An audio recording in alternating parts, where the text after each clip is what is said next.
కాదండి, ఇప్పుడు అసెంబ్లీ నుంచి కాల్ చేశాడు, వీడియో కాల్ అనేది ఒక వీడియో వైరల్ అవుతుంది. ఆ ఎపిసోడ్ గురించి ఏం చెప్తారు, ఏం జరిగింది అప్పుడు? తను అసెంబ్లీకి వెళ్ళిన ప్రతిసారి నాకు వీడియో కాల్ చేసేవాడు. ఒక్క వీడియో కాదు రిలీజ్ అయింది, 3 వీడియోస్ రిలీజ్ అయ్యాయి. సో దాంట్లో మీకు అందరికీ ఒరిజినల్స్ ఉంటాయి కాబట్టి నా డ్రెస్సెస్ కూడా చేంజ్ ఉంటాయి దాంట్లో. సో ప్రతిరోజు చేసేవాడు అసెంబ్లీ నుంచి, వాళ్ళని చూపించడానికి వీళ్ళని చూపించడానికి, లంచ్ది ఇట్లా ఉంటుంది అది ఇది అనేసి.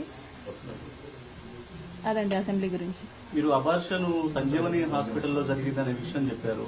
డాక్టర్లు మాత్రం ఇక్కడ అసలు ఎటువంటి అబార్షన్స్ అనేవి జరగలేదు అని వచ్చి జస్ట్ ఏదో ఒక కిట్ తీసుకుని వెళ్ళారు, కానీ అది పూర్తిగా అవాస్తవం అని చెప్పారు. నేను టాబ్లెట్స్ తీసుకోవడం జరిగింది సంజీవని హాస్పిటల్ నుంచి. నేను టాబ్లెట్స్ తీసుకోవడం జరిగింది విత్ డాక్టర్ కన్సల్టేషన్.